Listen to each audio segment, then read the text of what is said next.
لله الذي وكفى والصلاة والسلام على رسوله المصطفى أما بعد فقد قال الله تبارك وتعالى في كتابه المجيد والقرآن الحميد بعد أعوذ بالله من الشيطان الرجيم بسم الله الرحمن الرحيم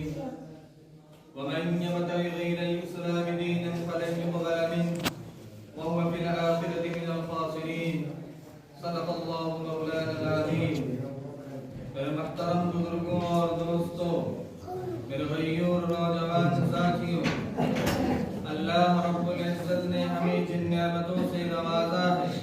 ان میں سب سے اہم نعمت ایمان کی ہے،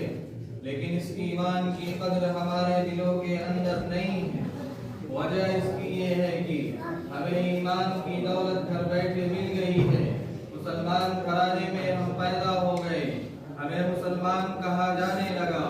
اس کی اصل قدر تو ان لوگوں کو ہے جنہوں نے اس ایمان کو حاصل کرنے کے لیے تن من دھن کی وادی لگا دی اور اپنا سب کچھ قربان کر دیا۔ اس ایمان کی قدر حضرت بلال حبشی سے پوچھئے، سہیل رومی رضی اللہ تعالی عنہ سے پوچھئے، سلمان فارسی رضی اللہ تعالی عنہ سے پوچھئے، وہ آپ کو بتائیں گے، اس لیے کہ انہوں نے اس ایمان کو حاصل کرنے کے لیے نہ جانے کیسی کیسی قربانیاں دی ہیں۔ میرے عزیز ساتھیوں، ایمان کی نعمت مل جانے کے بعد ایمان کی حفاظت یہ سب سے بڑی ذمہ داری ہے۔ اگر کوئی مسلمان کسی بھی وجہ سے ایمان کو چھوڑ دیتا ہے اور وہ کفر کو اختیار کر لے تو اسے مرتد کہا جاتا ہے، اور مرتد کی بہت سخت سزا قرآن مجید کے اندر بیان کی گئی ہے، اور اللہ رب العزت کا ارشاد ہے کہ اس کے تمام اعمال کو ضبط کر لیا جاتا ہے اور ہمیشہ ہمیش کے لیے اسے جہنم کے اندر داخل کر دیا جائے گا، اور اگر اسلامی قانون نافذ ہو تو اسے قتل کر دیا جائے گا۔ یہ اتنا بڑا جرم ہے۔ میرے عزیز ساتھیوں، یوں تو وقتاً فوقتاً مسلمان لڑکیوں کی ارتداد کی خبریں ملتی رہتی تھی، اور اخبارات اور سوشل میڈیا کے ذریعے یہ پتہ چلتا ہے کہ فلاں مسلم لڑکی نے غیر مسلم کے ساتھ شادی کر لی ہے اور دین اسلام کو ترک کر دیا ہے، لیکن گزشتہ کچھ عرصہ سے منظم انداز میں مسلمان لڑکیوں کو پیار محبت کے جال میں پھنسا کر ان کے دین اور دنیا کو خراب کیا جا رہا ہے، اور تسلسل کے ساتھ ملک کے ہر کونے سے ایسی خبریں موصول ہو رہی ہیں، اور اس کے علاوہ کچھ خاندانوں کے مرتد ہونے کی خبر بھی اخبارات کی زینت بن چکی ہے۔ میرے عزیز ساتھیوں، یہ بات اب کسی سے ڈھکی چھپی نہیں ہے کہ ایک منصوبہ بند سازش کے تحت مسلم بچیوں کو پیار و محبت کے نام پر ورگلایا جا رہا ہے۔ ہندو شدت پسند جماعتیں اس کے لیے باضابطہ طور پر لڑکوں کو ٹریننگ دے رہی ہیں۔ 14 اگست 2018 کو راجستھان پدرے کا میں ایک رپورٹ شائع کی گئی جس کا عنوان یہ ہے کہ مسلم لڑکیوں سے شادی کرنے پر ملیں گے 2.5 لاکھ روپے اور 6 مہینے تک کا کھانا پینا فری میں۔ اور یہی تک نہیں، رپورٹ میں بتایا گیا بھارت ہندو یووا مورچہ مسلم لڑکیوں سے شادی کرنے والے ہندو نوجوانوں کو نہ صرف یہ انعام اکرام سے نوازے گا بلکہ انہیں تحفظ بھی فراہم کرے گا۔ اسی لیے یہی خبر اسی تاریخ کو جنسنتا اور دوسرے ہندی اخبارات میں بھی شائع ہوئی ہے۔ چونکہ یہ کام بہت ہی منظم اور منصوبہ بند طریقے سے ہو رہا ہے، اس لیے اس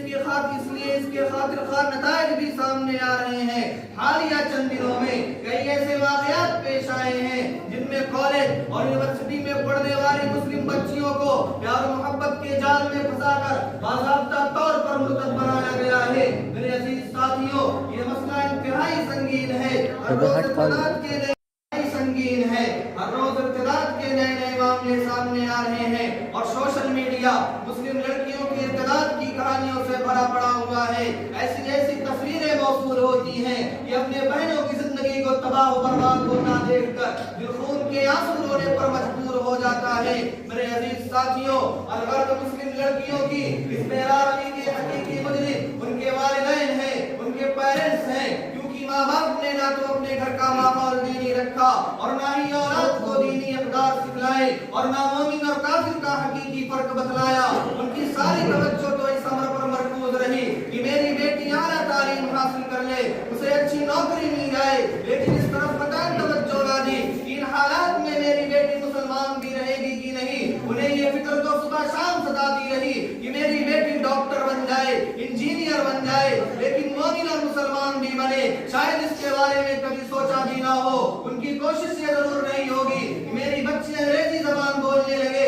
اور سمجھنے لگے، لیکن یہ کبھی نہیں سوچا ہوگا کہ اس کے استاد اور ٹیچر دین اخلاق کے مالک ہیں یا نہیں، اس کے اسکول یا کالج کا نظام مخلوط ہے یا علیحدہ. اگر بیٹی امتحان میں کم نمبر سے پاس ہوتی ہوگی تو سخت برہمی کا اظہار کیا گیا ہوگا، مارنے کی دھمکی دی ہوگی. لیکن اگر لڑکی نے نماز میں کوتاہی کی ہوگی تو اس کے عوض ماتھوں پر بل بھی نہ آئے ہوں گے. میرے عزیز ساتھیوں، انہیں یہ فکر تو صبح شام ستاتی رہی ہوگی کہ میری بچی انگریزی زبان بولنے اور سمجھنے لگے، لیکن یہ کبھی نہیں سوچا ہوگا کہ اسے قرآن مجید کا صرف ترجمہ ہی پڑھا دیا جائے. غرض یہ کہ اللہ تعالیٰ کی طرف سے سونپی گئی حقیقی ذمہ داریوں کو وہ بھولے رہے. انہیں یہ بھی یاد نہیں رہا کہ اللہ اور اس کے رسول نے ہمارے اوپر اولاد کی کیا ذمہ داری رکھی ہے، جبکہ اللہ رب العزت کا ارشاد ہے، اے ایمان والو تم اپنے کو اور اپنے گھر والوں کو اس آگ سے بچاؤ جس کا ایندھن انسان اور پتھر ہے. اور نبی محترم تاجدار مدینہ جناب محمد عربی صلی اللہ علیہ وسلم نے ارشاد فرمایا، جس نے دین اسلام اور مذہب اسلام میں اس چیز کو پیدا کی ہوئی ہے، یعنی ایمان کی شمع فروزہ ہو چکی ہے، علوم مغربی سے دماغ روشن ہے، نہ زندگی کے مسائل کی ان پر نظر ہے، نہ حقائق کے متعلق انہیں کچھ یقین حاصل ہے، نہ مستقبل کے بارے میں انہیں کچھ امید ہے. ایسا لگتا ہے انہوں نے آنکھ کھول کر دنیا میں کسی چیز کو دیکھا ہی نہیں ہے. اور ان نااہلوں کی یہ حالت بنی ہوئی ہے کہ اپنے خودی سے تو انکار کرتے ہیں اور غیروں پر ایمان لائے ہوئے ہیں، جس کا نتیجہ یہ ہوا ہے کہ بت خانہ تعمیر کرنے والا معمار ان کی مٹی سے بنی ہوئی اینٹوں کو اپنی عمارت میں لگا رہا ہے. یعنی اغیار اپنی ترقی کے لیے انہیں استعمال کرتے ہیں، اور جن درسگاہوں کو جن میں یہ نوجوان تعلیم پاتے ہیں اپنی منزل مقصودی کا پتہ نہیں ہے، ان کے دل کی گہرائیوں تک پہنچنے اور حقیقی مقصد کی طرف انہیں متوجہ کرنے کا کوئی راستہ نظر نہیں آتا ہے. اور یہی تک نہیں، ان درسگاہوں نے نوجوانوں کے دلوں سے فطرت نور کو بالکل دھو دیا ہے. ان میں سے ایک طالب علم بھی ایسا نہیں نکلا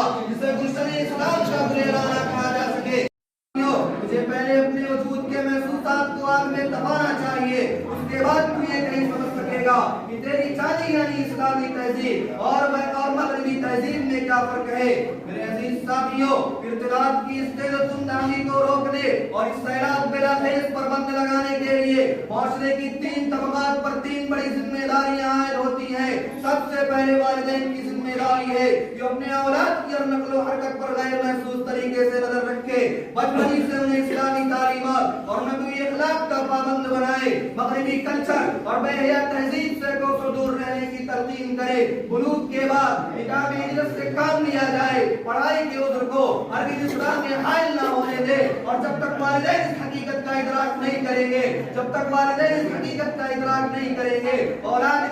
ایمان سے محروم ہوتی رہے گی. اس لیے والدین کو چاہیے کہ اپنے بچوں کو ہر طرح سے دیکھیں، ہر طرح سے ان کی نگرانی کریں. اسی طرح سیل فون کا بے جا استعمال بھی خوب تباہی مچا رہا ہے. کالجوں میں زیر تعلیم بچیاں سیل فون کے ذریعے غیروں سے جلد رابطے میں آ جاتی ہے. کالجوں میں زیر تعلیم بچیوں کو بغیر نگرانی کے اسمارٹ فون عطا کرنا والدین کی سب سے بڑی غلطی ہے. اسمارٹ فون دور حاضر کا سب سے بڑا فتنہ ہے. نئی نسل کے اخلاق پر وہ بڑے منفی اثرات ڈال رہا ہے. واٹس ایپ، فیس بک، سوشل میڈیا اور دیگر ذرائع کا استعمال کر کے نئی نسل ہر قسم کے اخلاقی حدوں کو پار کر رہی ہے. اسی لیے ضروری ہے کہ علماء امت اور ائمہ مساجد کی ذمہ داری ہے کہ وہ نوجوان طبقہ سے اپنے تعلقات کو استوار کرے، انہیں مختلف ڈیلوں سے اپنے قریب کرتے رہے. اور یاد رکھے یہ زمانہ کنویں کو پیاسے کے پاس پہنچ جا کر تشنگی بجھانے کا ہے، تاکہ اسلام اور ایمان کی عظمت و وقار ان کے ذہن و دماغ میں جاگزی کی جا سکے.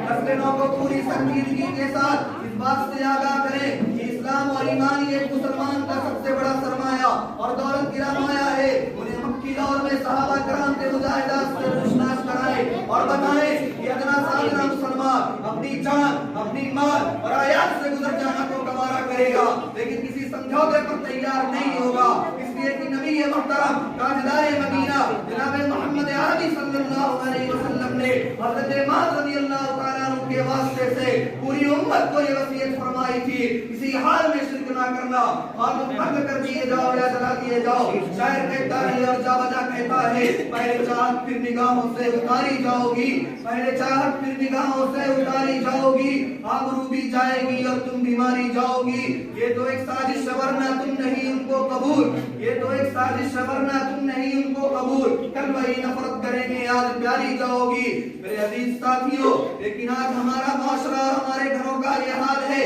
کہ ارغان عیاشی کا اڈا بنا ہوا ہے، ارغان عیاشی اور فحاشی کا اڈا بن چکا ہے، حال یہ بنا ہوا ہے۔ آپ آج آپ نکلیے اور مسلم معاشرے کا جائزہ لیجئے، وہ معصوم بچے ان کی زبان پر لا الہ الا اللہ کی صلاح ہوا کرتی تھی، جن کو قرآن پڑھنے سے سکون ملتا تھا، جن کو مسجدوں میں راحت ملتی تھی، آج انہیں بچوں کا یہ حال ہوا ہے۔ انہیں موسیقی میں مزہ آتا ہے، انہیں گانوں میں مزہ آتا ہے، انہیں فلم دیکھنے میں مزہ آتا ہے، انہیں گانوں سننے میں مزہ آتا ہے، اور وہ ماں باپ بھی کتنے بے غیرت ہوتے ہیں، کتنے نیچے درجے کے ہوتے ہیں، جو اپنے بچوں کو اس حالت کو دیکھتے ہیں اور ان کو داد و دہیز دیتے ہیں اور اپنی خوشی کو اس میں اپنی خوشی بتلاتے ہیں۔ یاد رکھیے، آپ اپنی بھی آخرت برباد کر رہے ہیں اور اپنے بچوں کی آخرت بھی برباد کر رہے ہیں۔ حال یہ ہوتا ہے پھر جب بچہ اسی نوجوانی میں پلتا ہے، جب 12 سال کی عمر کو پہنچتا ہے، جب وہ نافرمانی کر کے اپنے والدین کی ناک میں دم کرنا شروع کر دیتا ہے، پھر والدین شکوا کرتے پھرتے ہیں،